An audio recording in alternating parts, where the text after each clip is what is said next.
Full and uncut versions available on Patreon. Check in the description below. Greetings once again, Pokemaniacs. Duuz-Diz-Din back again with more of the Pokemon Adventures manga. Where previously, the Pokemon League tournament is in full effect, starting with an exhibition match between the gym leaders of both Kanto and Johto. Brock faced off against Jasmine and lost because of a surprise introduction of Steel-type, namely Steelix. Misty claimed victory against Whitney. Lieutenant Surge ended up in a draw against Morty because of Morty's clever tactics, not wanting to fully lose. And Sabrina utterly dominated and deceived Bugsy. Meanwhile, Lance has a meeting with Silver. As it turns out, Lance had been training Silver on the low, helping him out. Potentially a way of atonement? It's anyone's guess. But Lance believes what the masked man is after is the power to control time through both Lugia and Ho-Oh. So Silver travels to the Indigo Plateau, infiltrated behind the sea, where he encounters Blue, and they briefly do battle when suddenly everything starts to heat up around them. But they soon learn that neither was behind these events. As it turns out, it was none other than the legendary Entei, still on the hunt for a trainer to be his partner. Who will claim Entei? Join me as I find out, won't you? Alright, we pick up with both Silver and Blue unleashing their Gyarados to face off against Entei. Silver commands his red Gyarados to use Dragon Breath. Ooh, speaking of Gyarados, well, bam! Favorite Pokemon alert! While Blue commands his Gyarados to use Dragon Rage. In Chapter 161, entranced by Entei. Entei manages to withstand the brunt of the attack, wincing a little from the damage. Silver, seeing this, says, "Alright," with a cheer.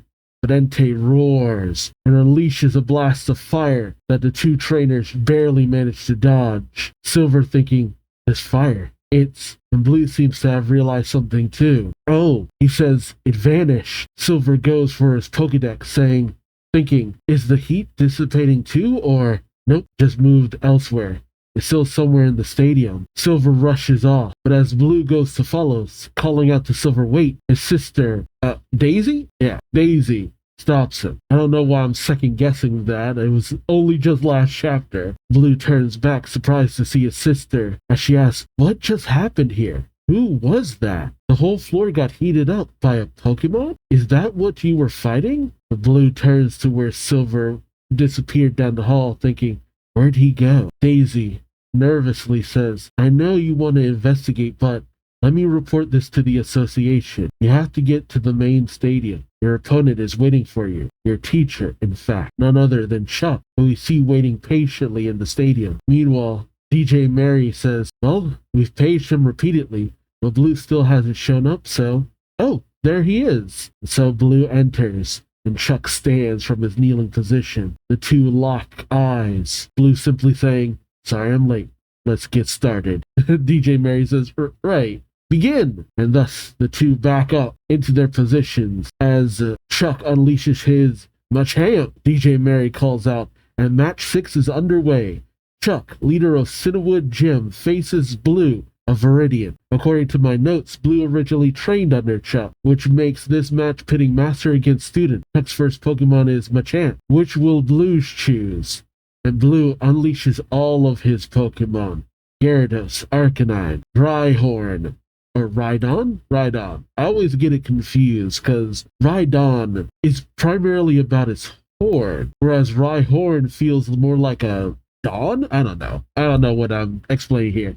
Oh, and one of my favorite Pokemon alert, Alakazam! The rivals always have my favorite Pokemon, Pidgeot and Executor. Or wait, is that Pidgeot or Pidgeotto? No, it's Pidgeot. DJ Mary says, Blue's revealed everything he's got and his team is completely different from his team in the last tournament. Actually, yeah. No Arcanine. Of course he doesn't have Charizard.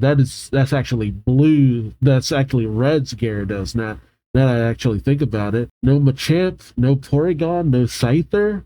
Huh, that's wild. Although we do see a picture of another of my favorite Pokemon, Scyther. Gotta get it in where I can. Although this is already getting a little crowded. But as Blue rushes in, he thinks, after I became gym leader, I trained a whole new team to improve my skills, but I'll only be using Rhydon today. And he commands Rhydon to go in and use Horn Attack, with it jamming its horn right into Machamp's midsection. DJ Mary calls out, Chuck let Blue make the first move, but Machamp grabs Rhydon by the head, much to Blue's bewilderment, and Chuck has Machamp use Vital Throw on Rhydon, causing it to fall to the ground.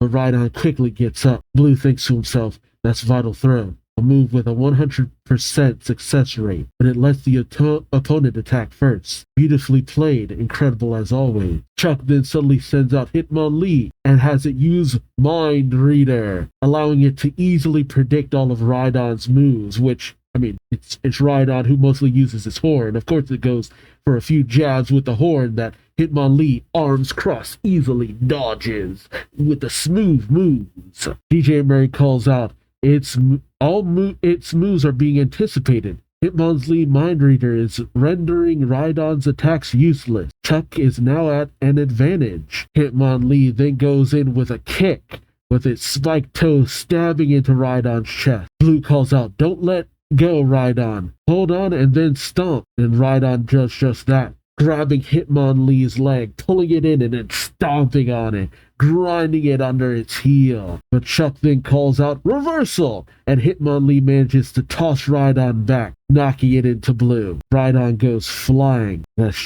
Blue tries to recover, he thinks, this power. You took all my attacks and turned them into your offensive maneuver.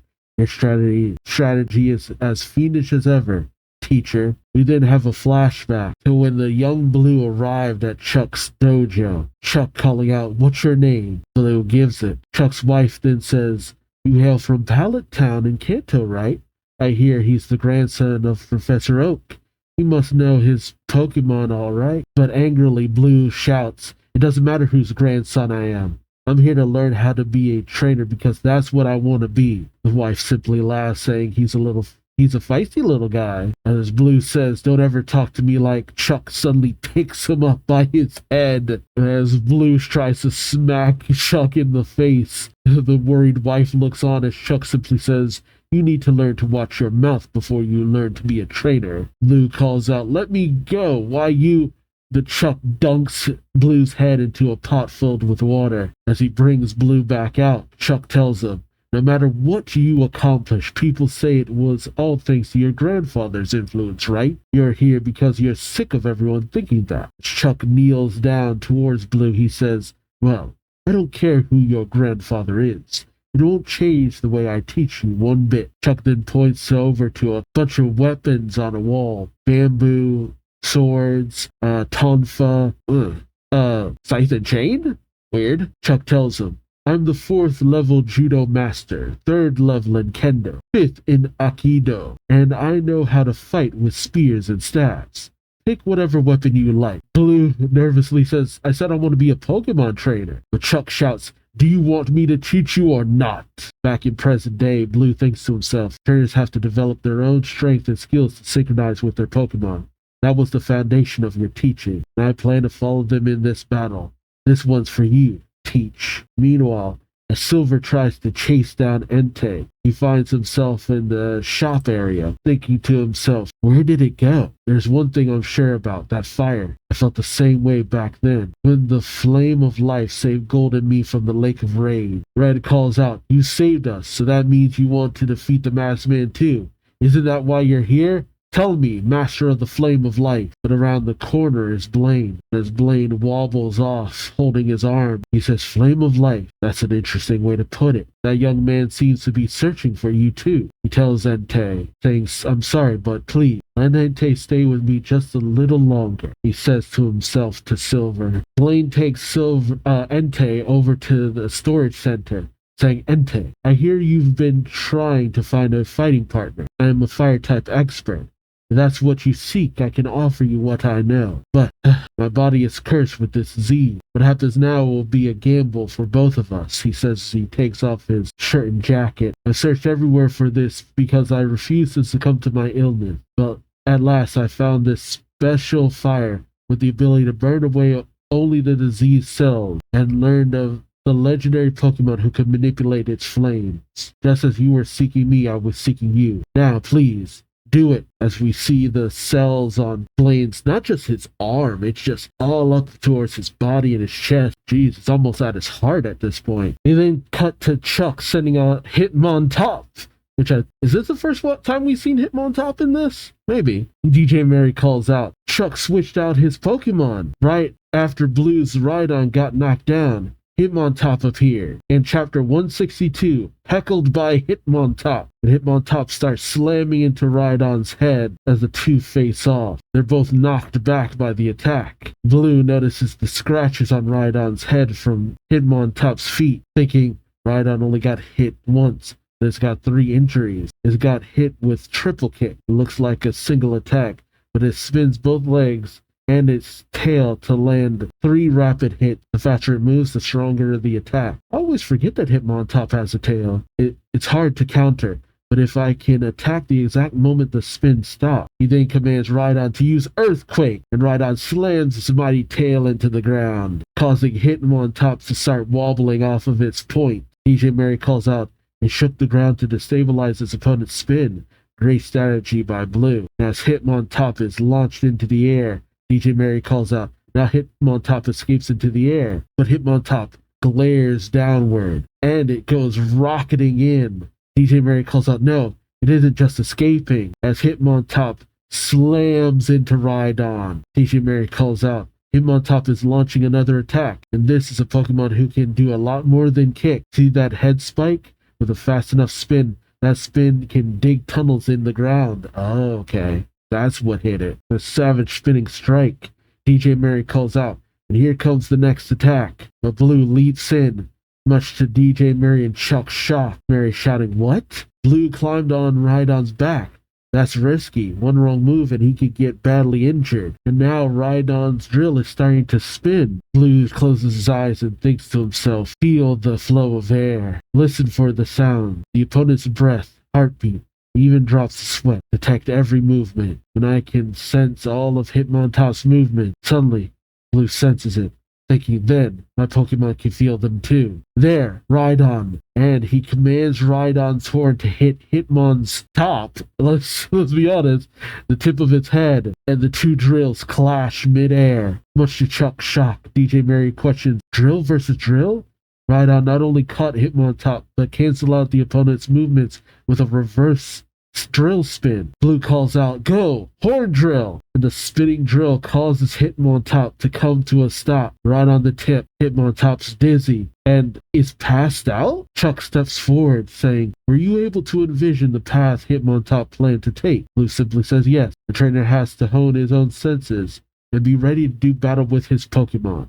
You taught me that. Hitmontop falls to the ground, and Mary calls out, Hitmontop is knocked out. Blue wins. Chuck recalls Hitmontop saying, I didn't expect a reverse spin like that. Neutralize us plus deal so much damage. Oh, I didn't expect a reverse spin like that to neutralize us plus deal so much damage.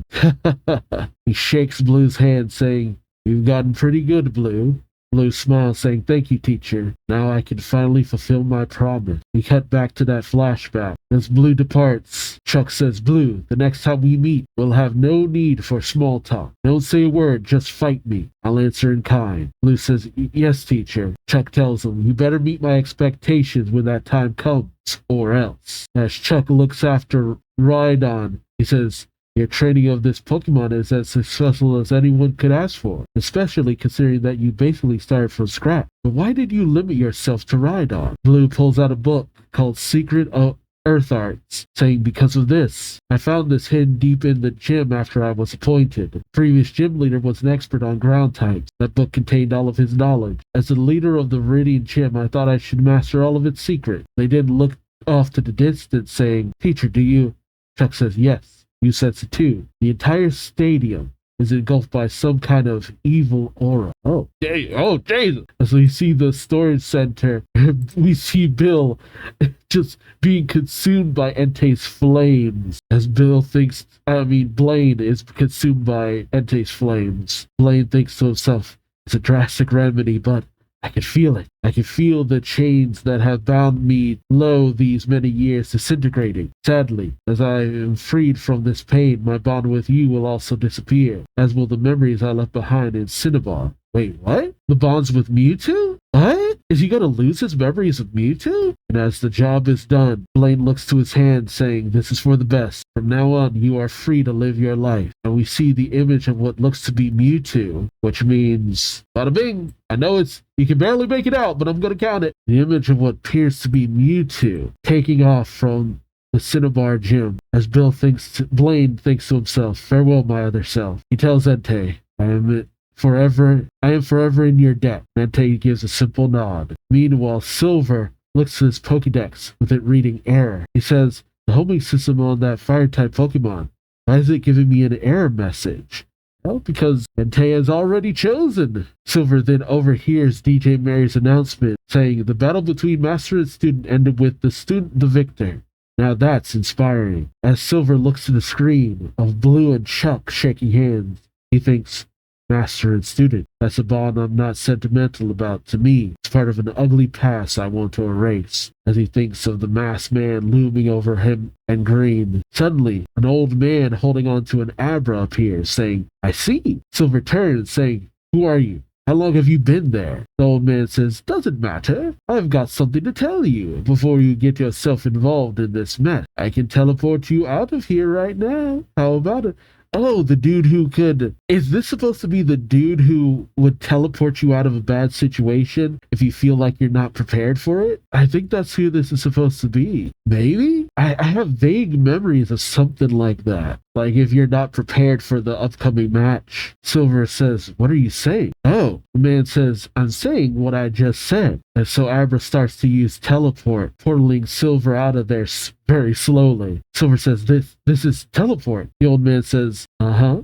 Don't worry, I'll send you someplace safe where you can't get into trouble again." Silver says, "A new enemy, eh? Do you serve the masked man?" "Oh, I know who this is." The man takes off his glasses. His face starts to melt, saying, "Enemy? That's a laugh. I'm your ally. No matter when, no matter where, I'll always be." And much to Silver's shock, Green takes off her Ditto mask, saying, "Your only ally." Silver says, "Green? Hi." And Green says, "Goodbye, Silver."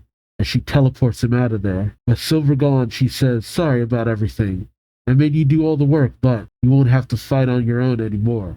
Now it's my turn," she says, taking off her disguise fully and slipping on her signature gloves. Can't say I was expecting that. Green then pulls out her Poké Gear, showing Silver teleported to, I have no idea where that is, just looking at the map. It's a route though, not a city, just on the outskirts. We then cut over to the Pokemon League observation room, with Daisy saying, "I'm here to make a report. On the 4th floor of Hall B, there was..." Phil says, "Oh, you were Professor Oak's." And then we cut away. Weird. Alright, we then have the rundown. The DJ Mary saying, "And we're approaching the finale of the Gym Leader Exhibition match. The Kanto team has won the 6th match, leaving them with 3 wins, 2 losses, and 1 draw. If they win the next match, Kanto will win the championship. This decisive match will pit Blaine against Claire and..." Wait, hold on. He just received word that the order of the matches has been changed. Oh. Well, then again, because of the situation Blaine's in. Blaine is under the weather, so we'll go straight to the battle of the captain. Erica, leader of the Celadon Gym, and Price, leader of the Mahogany Gym. In Chapter 163, bringing up Blossom. Erica thinks of when she oversaw Blaine, saying, "Blaine, what's wrong?" She thinks to herself, "From the beginning I wanted him to be captain of the Kanto team. He was the only one who didn't come when we were summoned, but there's nothing I can do about that now. I've got to win this match for Kanto. I've got to keep my focus on that." And as they're told to begin, Erica brings out her Blossom, while Price brings out his Swinub. Erica tells Price, "This is a real honor," and Price nods, saying, "Yes, for me as well." As Blossom dances around Erica, he says, "In addition to teaching at Cerulean University, I also hold classes on the tea ceremony and archery in my home. Oh, on flower arranging too. The most important consideration in flower arranging is subtlety. An excess of self-expression detracts from the innate beauty of the flower. Price seems to realize what she's getting at. As petals start to form around Erica, she says, yeah, what's most important is subtlety. Faulkner calls out, that's petal dance. Bugsy questioning, when did she do that? Erica says as Blossom continues to dance. It's the same with Pokemon battle. They must be fought quietly, yet elegantly. She says now, Blossom, and Blossom unleashes multiple petals against Swinub, knocking it back. Faulkner calls out Petal Dance doubles as both an attack and a wall to keep the opponent away. Bugsy states she's taking advantage of Swinub's attraction of floral scents, too. Oh, didn't even think about that. Erica calls out it's not over yet as Blossom continues to pelt Swinub. She then switches out for Skiploom and has it use Stun Spore. As the Petal Dance continues to rage, Price taps his cane on the ground and Swinub moves in, trying to unleash a flurry against Skiploom. I'm not used to that Pokemon, actually. Oh, and as the little bit of Blizzard managed to make its way through the Petal Dance, it hits Skiploom once, and Skiploom seems to almost be down. Brock calls out, only a single flake from that powdered snow hit, but the damage is done. Misty calls out, this is bad, Erica. You strengthened your defense. It's still a battle between grass and ice. Brock calls out, you're at a huge disadvantage. Erica turns, saying, I know, which is why I conceived of a countermeasure. Synthesis! And Skiploom absorbs the sunlight from the outside, managing to regain its strength. Erica calls out, Synthesis. The healing power is most effective at this time of day because of the sun. I had Blossom's dance a little while ago to draw in more sunlight. I'll use Petal Dance to protect myself.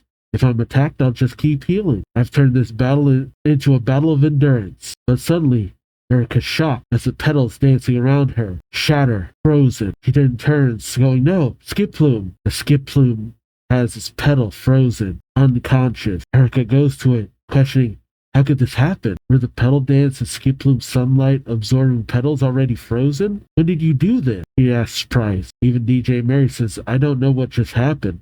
It appears Erica Skiploom's unable to continue fighting, and so Price wins the match. Price moves in, saying, if you didn't follow what I just did, perhaps it was because my attack was so subtle. Well, dang. Friggin' ice cold line right there. He then lasted out saying, oh, I'm sorry. I didn't mean to be so condescending. Yeah. Meanwhile, in the stands, Morty is looking like, yeah, I'm onto you, old man.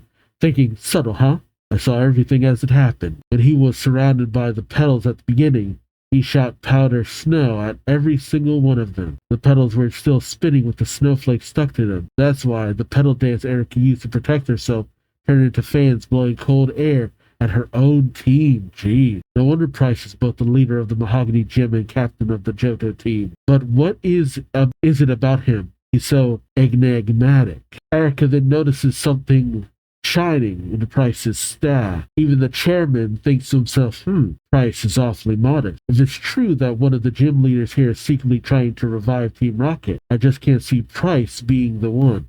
Meanwhile, watching in the stands, Crystal says that was an amazing match. Gold says, yeah, the masked man was as powerful as that old man. On top of that, they both use Ice-type Pokemon. Crystal looks through a book on gym leader data saying, you think there's a connection, Gold? You're saying Price might be the mastermind behind all this? According to this, he's the oldest of the gym leaders. I can't believe that tiny old man could be the masked man. Gold says, well, he isn't the only one who's powerful here. Still, let's keep our eyes on.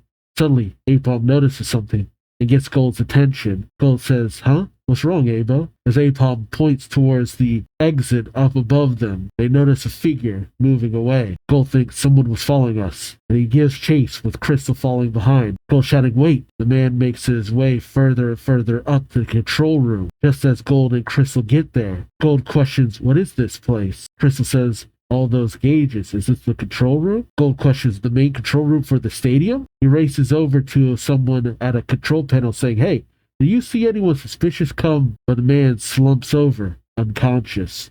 Much to Gold and Crystal's shock, suddenly, from behind the panel, comes Slowking and Macargo. Wait, that's Macargo, right? Yeah, Macargo. And two figures call out from behind them, saying, the control room is ours now. Sham of Team Rocket says, I don't know what you're up to, but if you're spying on our boss, Carl finishes saying you might as well give up. Gold questions, huh? Who are you? Sham says, aids to the Mask of Ice, Sham, and Carl. Gold races in, saying, "You're the ones who leveled Eckertique. Now what are you scheming?" But Crystal tries to reach out for him, but suddenly Gold is frozen in place, saying, "What? I can't move." And Crystal is frozen as well. Sham says, "Oh, give it up. It's no use snooping around. You won't accomplish anything." She laughs. Carl comes before them, saying, "This plan has already reached the point of no return. Our comeback will be broadcast throughout the world when we take over the Pokemon League Stadium." Gold questions, "What?" And Sham laughs, going to the binocular, saying, "Oh, I can see it. Our leader is atop the Tin Tower, gaining an epic new power. Take a look." And she broadcasts the battle between the Masked Man against Ho-Oh, happening at the same time as everything else, meaning the Masked Man is not here. As we see the Masked Man on his Delibird of Death facing off against Ho-Oh. I mean, with a high enough Delibird, it could still take on a Ho-Oh, but even still, just Delibird. Chris shouts, "What?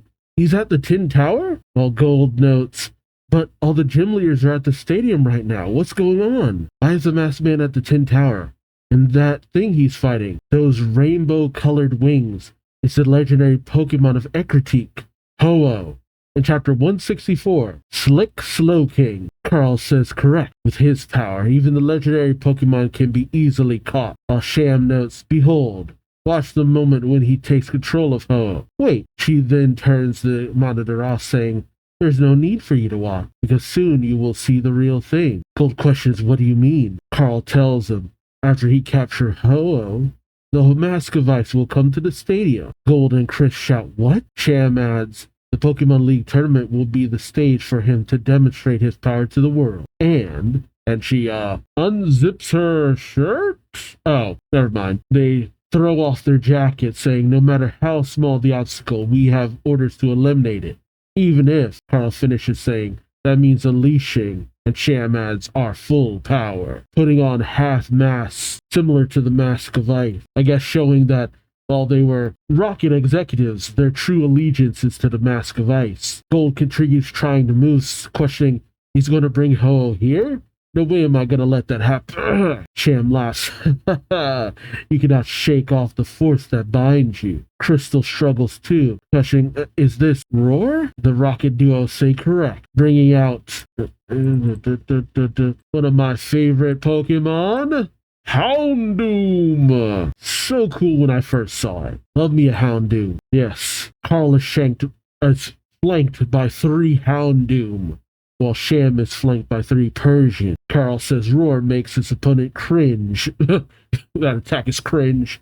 And lose their ability to fight. Sham adds, "This attack was designed to weaken the morale of the opponent," as the 2 Pokemon continue to howl and roar, causing both Gold and Chris as well as Apom to struggle. Carl says, "And when it's used by seasoned trainers like us, the effect is multiplied." Sham also adds, "You should know that you should fight, but your body is paralyzed." Carl then chimes in, "This is one of the methods the Mask of Ice taught us personally." Gold struggles, thinking, "I can't move, but I refuse to let them defeat me." Apom manages to reach into his pocket and then brings out Politoed. Gold shouts, "If it's a fight you want, you'll get one. Polybo, Hypnosis!" And the Hypnosis wave manages to knock all 6 of the Pokemon out. Freed from the roar, Chris says, "Yes, I can move again." Gold says, "I beat your Houndoom and Persian's roar." But as Politoed goes to move in, it's blocked by the Slowking and Macargo, who had closed their eyes. Oh,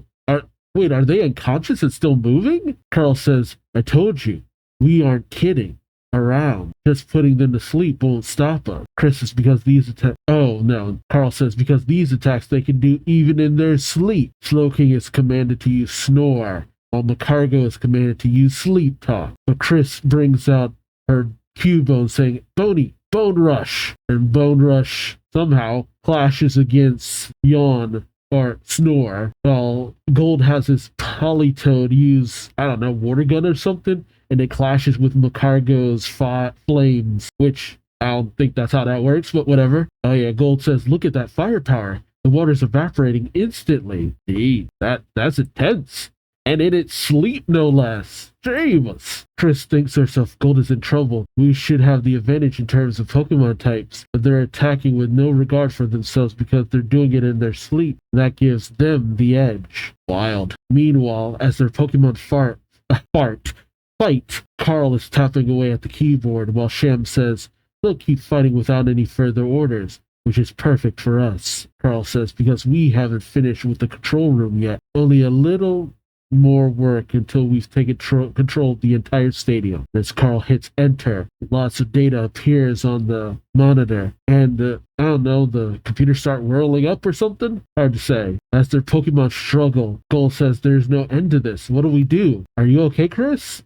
We see Chris huffing and puffing from the flames or something. Chris says, I'm fine. We're stuck on the defensive now, and we'll be until Slowking and Macargo tire out. Gold says, until they tire out. Chris, get out your Parasect, and I'll bring out my Sunbow. Chris says, okay. And they bring out Sunkern and Parasect. Chris says, 2 grass types. I get it. Gold says, now let's strike together. Try this. And they both use Absorbing Giga Drain. Sham says, what? Well, Carl says, no, Macargo. As the 2 Pokemon are knocked into them. And as Gold and Chris's Pokemon continue to use the Giga Drain, it causes the 2 Pokemon to faint. Gold says, ha, we stole your energy. While Chris says, that's right. But suddenly, an odd sound goes off behind them. Gold grabs onto Carl, questioning, what did you do? Sham struggles to get up, saying, we warned you we'd use our full powers, not just to defeat our enemies. Our only goal is to fulfill his orders and our duties, she says with a smile. Carl says, yes, our duty is now complete. As the monitor reads, Magnet Train Safety Unlocked. No! We then see 2 guards examining the magnet train, saying, so this is the magnet train. Impressive, but dangerous. The tracks were laid right into the stadium for the opening ceremony. Bad news if the train ever fell into the wrong hands. All things to say. Yeah, I was thinking that too. I was like, you built a train into the stadium? That's what took me so off guard. I'm like, that feels very unsafe. But that could never happen, right? The system is completely controlled by computers, they say. And only we guards have access to... They're suddenly blinded when a light comes on. They say a light went on? Hey, there's somebody in that car. As we see members of Team Rocket with half masks on. The guards shout, Team Rocket, call headquarters now! But they're suddenly taken out by an Elekid as the Rocket Elite trio board the train. Meanwhile, with Gold and Chris, they look on, questioning what's with this screen. The screen reads, warning, magnet train safety unlocked. Gold questions, what does that mean? Warning, it's just a train that runs on magnets, right? So why control it from inside the Pokemon League? Chris says, I hear they built rails all the way to Indigo Plateau just for the opening ceremony. There are repair and storage facilities beside the stadium, so the train's probably still... Gold looks back to the members of Rocket, saying this time they've really gone too far. What if it's already on the move and crashes into the audience? Chris says, it's no use. The program is completely destroyed. Gold goes for the stairs, saying, then we better get down there fast. There's nothing we can do from up here. Then Gold sees something, saying, it's locked. As he looks towards the door, he goes for the valve to undo it. Says, I can't budge it. In chapter 165, Lugia and Ho-Oh on the loose, part 1. Saying, oh no, we're trapped in here. Crystal looks back to the control panel, saying, the computers control everything, even the door locks. And since they've hacked the central system, Gold says, yeah. The only way to get through is to bust it open, he says as he brings out his Typhlosion, saying, Exvo, use your fire to break it open. Help me, Chris. Crystal brings out her Arcanine, saying, sure, Archie, I'm counting on you. They have their Pokemon both use Flame Wheel, but their fire dissipates up against the door. Well, saying, darn. Chris says, it's a fireproof hatch. What about the windows? Mon Lee. Oh, Gold says, what about the windows? And Chris brings out her Hitmonchan, saying, Mon Lee, Mach Punch. But Hitmonchan just hurts his hand against the window. Chris says, it's reinforced glass. Gold says, this place is a little too secure. What now? Chris tells him, we have to warn the people below. Gold says, yeah, there's got to be some kind of communication line from this place to the executive office or the leader's waiting room for someplace. I'll take care of it. Chris says, I'll go back to the hatch and the windows then. As Gold goes for the phone, he says, come on, connect me to somewhere, anywhere. As the phone starts to ring, he says, all right. Oh, we see in the broadcasting room with DJ, Mary, and the producer. Mary begins to say, and next up, as they're interrupted by Gold coming onto their monitor saying, can you hear me? Anybody out there? The producer says, what? Who are you? Gold says, awesome, I got a hold of the broadcasting booth. Just hear me out, okay? My name is Gold. I'm in the control room at the top of the stadium. One of the workers says, I don't know why, but this kid's video signal is going straight to the Aurora vision in the battlefield. Oh. Uh-oh. The producer says, what? And as Gold comes across the stadium, he says, listen, Team Rocket has infiltrated the stadium. We avoided a catastrophe, thanks to me, but they hacked into the computer program in the control room. The magnet train's fail-safe system has been destroyed. Something really bad could happen if you don't get out of there quick. The producer says, what? Camper Joey says, Team Rocket. Well, Super Nerd Miles says, the magnet train. No, Camper Evan and Super Nerd Miles. Yeah. Joey's the little kid with the rat attack. Gold says, yes, they're. Well, suddenly his signal is interrupted. The producer once again goes, what? And then he says, look, as the image of the masked man fighting Ho-Oh is shown, everyone is aghast, from Bill and the chairman to the gym leaders on both Kanto and Johto's side. Gold says, hello? Now they've cut my internal communication line. Hope everyone got my entire message. How's it going over there, Chris? Crystal says, it took some time, but I just finished mixing. Gold questions, mixing? Chris tells him, my paraseed can mix its spores inside to create powder with different properties. Uh-oh. Like stun, poison, heal, and sleep. And now we're making a corrosive that can eat through any metal and can be dispersed with the move Sludge Bomb. And as Parasect unleashed the Sludge Bomb, it instantly melts the door, which that's incredibly dangerous for a child to have. But whatever, no normal child would think to be able to do something like that. Chris says, I did it. Gold tells her, good job. And suddenly, a voice comes over the line saying, Magnet Train launch, gate open, stage slide initiated. Magnet train launch, gate open, stage slide initiated. As Gold and Crystal go through the entrance, Gold says, hurry! But Bill and Daisy feel the rumbling. As suddenly, all of the stadium starts to rumble. The people begin to panic as the section for the train opens up. The gym leaders brace themselves as the doors open and the magnet train goes rushing by the gym leaders. Bill says, it's just like that boy on the Aurora Vision said. The magnet train is inside the stadium. A voice comes over the comm system saying, please remain calm. This is only a system error. Even now we are investigating the... Faulkner says, we don't have time for that. Not if what Gold said is true, as he leaps onto the stage. Suddenly the doors of the magnet train open. Bugsy cries, look! As Surge and Sabrina are shocked as members of Team Rocket and the half-masks come flooding out. They're like, God damn, this is getting intense. Brock shouts, they're planning to take over the stadium. While Missy says, we can't let them out of that train. But as the Kanto gym leaders rush towards the stage, Blaine arrives, questioning what's going on.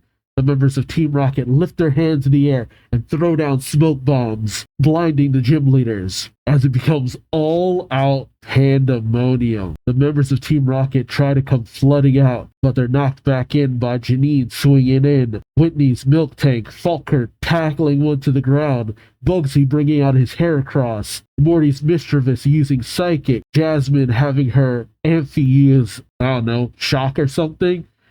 Claire's out there using her whip. Misty's Starmie is blasting him. Blue and Chuck rush in. Bugsy's Heracross is trying to keep them in the train, while Claire and Brock team up to push them back in. Blue and Chuck are just throwing dudes, just tossing them back in with their hands, saying, take that. Okay, I can't tell if the gym leaders are in the train or outside of the train, but the doors of the train shut behind Chuck and Blue. Janine, who has tied up some of the Rocket members, flanked by Brock's Geodude, they also notice. Oh, Bugsy and Misty feel the train move, questioning, what? Claire calls out the train. Erica says it's moving again. It's leaving the stadium. Did they just...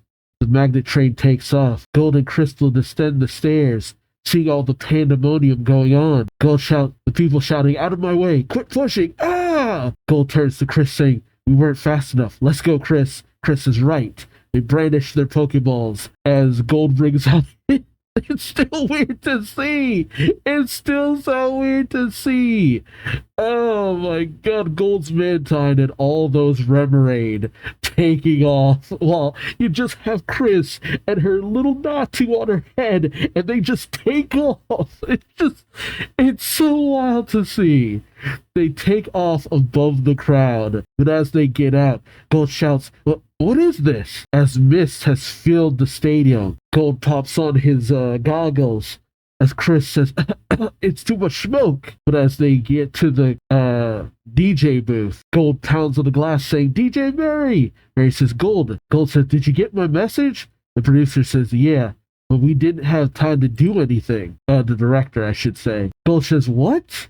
Mary tells them the train came into the stadium full of Team Rocket operatives, just like you said. The gym leaders tried to save the audience by jumping into the train, but then it started moving again. Yeah, they did make off with all gym leaders. Dang. Gold says, what? Mary says, I think they're still fighting inside it. Crystal calls out, Gold, what if this is all a part of their plan? Gold questions, what do you mean? Crystal says, gym leaders are some of the best trainers in the world. Maybe the enemy wanted to get rid of them first. We thought they hacked into the train program to make it crash into the stadium.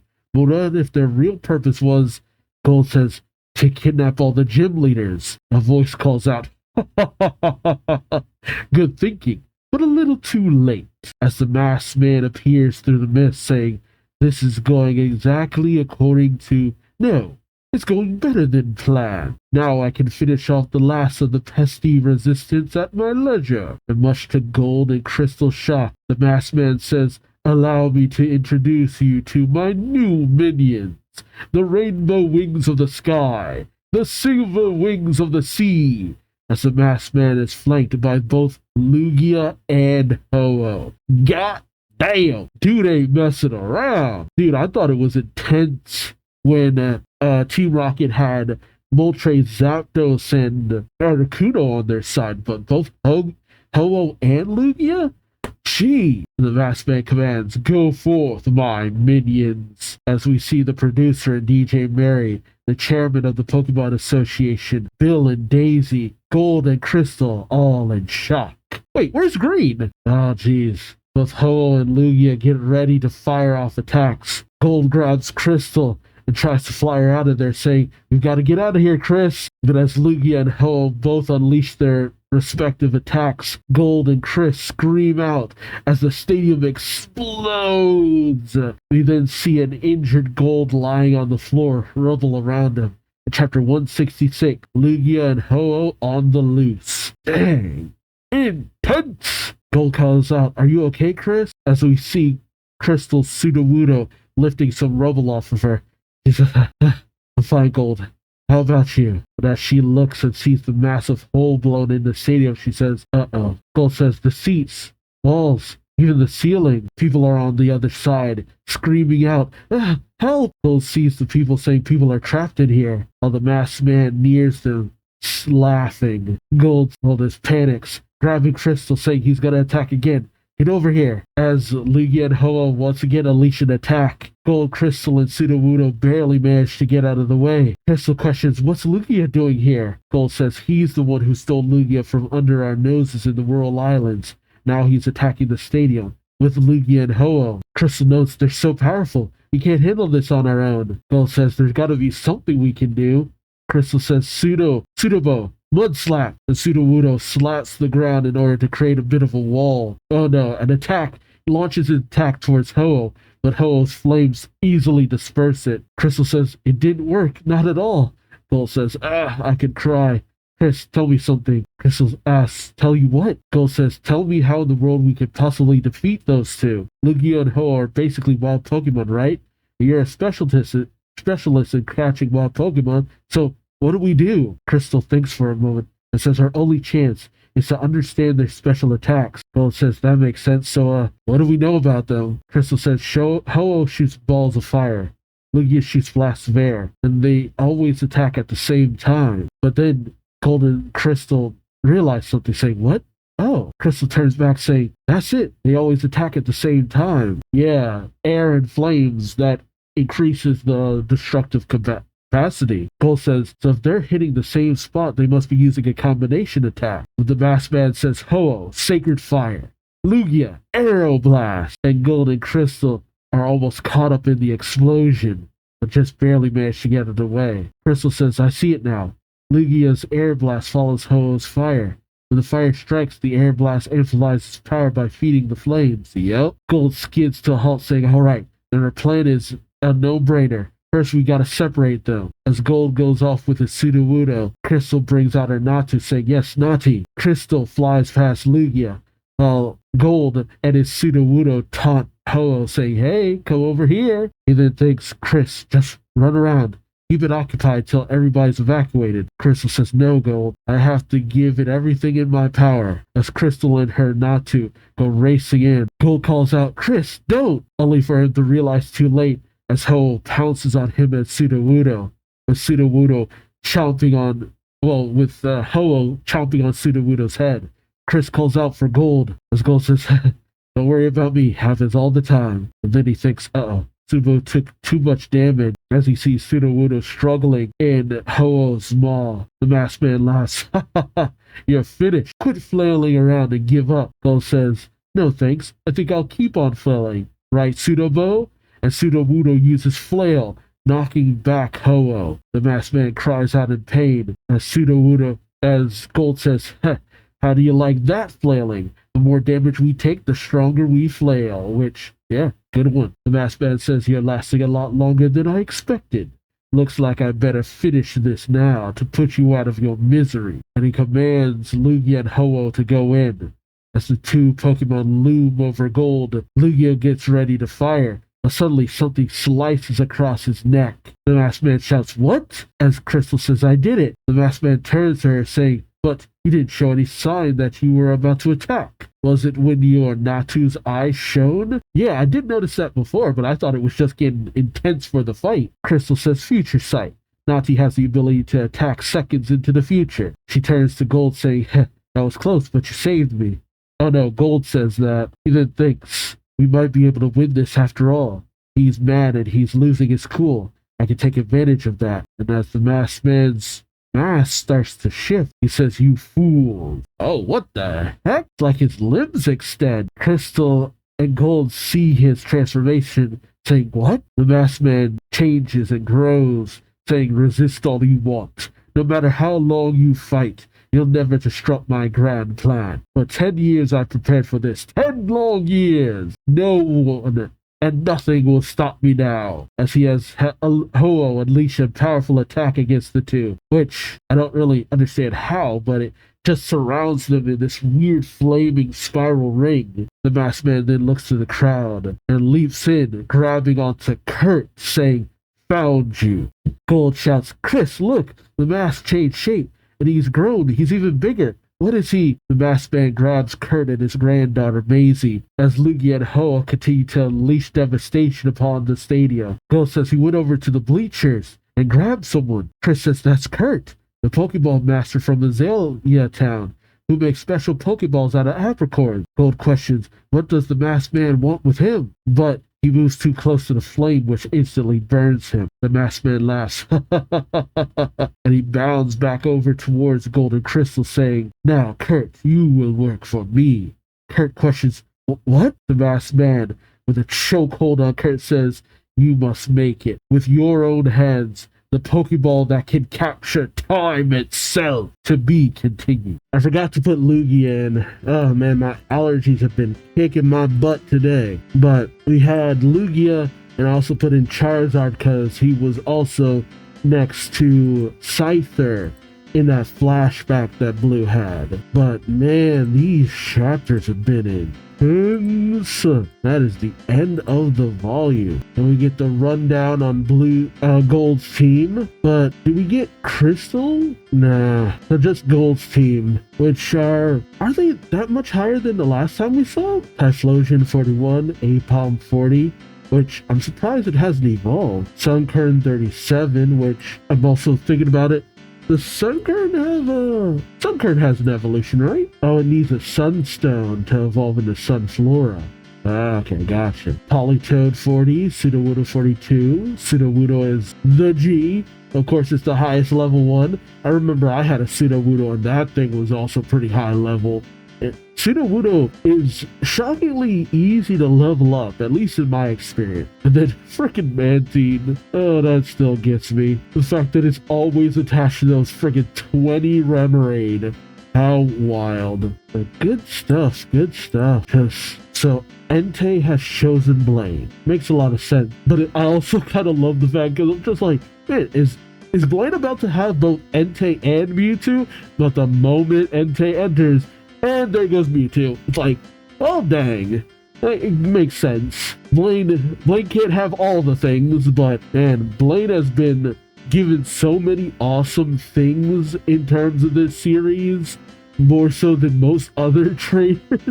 Because he's allied with Mewtwo, he's allied with Entei. Shoot, if he was allied with Lugia, he'd have a partner Pokemon with the first 3 movie Pokemon. But he's going after Kurt, it has to be for the GS ball. He's going after Celebi. That's really gotta be it. Because we saw that shrine. See, even the volume notes the shrine that they were after. The Mask of Ice ward off people who come to Elix Forest. Is that where the Pokeball will be deployed? Where this Pokeball will be deployed? Yep, that's what he's been after this entire time. And it has to have been because he needed elements from Lugia and Ho-Oh. Was that always it? Did the GS ball have to be made using elements from Lugia and Ho-Oh? Because I don't think that's ever been said anywhere else. Because you usually only attained it from event. The Pokemon anime dropped the ball hard on this. Because they just give it to Kurt. Ash gives it to Kurt and that's it. I'm like, okay, when does it come into play? But it's totally made from the feathers of Lugia and Ho-Oh. Which, that is so cool because in the games I know the Silver Feather and the Rainbow Feather are these legendary artifacts, but for them to be implemented and created the GS ball is such a cool idea if that's what they're going for. Because even the anime didn't do anything with the Rainbow Feather. I know they used in that one movie. That was kind of a big thing, but the Silver Feather, nah, they didn't do anything with that. I think it was just some item. But man, the destruction and devastation of Lugia and Ho-Oh, that's wild. I like the way this is coming together. But where's Green in all of this? All this is going down. And yet, we only see Green for a moment. She must have knew what the masked man was after, but for her to just disappear like that. And where did she send Silver to? It looked like a route, but let me see if I can pin that down. I need a map that actually tells me where what is what. Hold on. Oh, was he sent to Elix Forest? Okay. Huh. That's interesting. Oh, we got one more volume left, and then we move over to Ruby and Sapphire. So, it's gonna be a doozy. Oh boy, this has been wild, it's been awesome, it's been ice cold. And I can't wait to see what happens next. But let me know your thoughts in the comment section below. Like, comment, subscribe if you enjoyed the ride. Thank you so much for watching, and until next time, I've been Duuz-Diz-Din, and I hope to see you later. So then, take care. Bye-bye.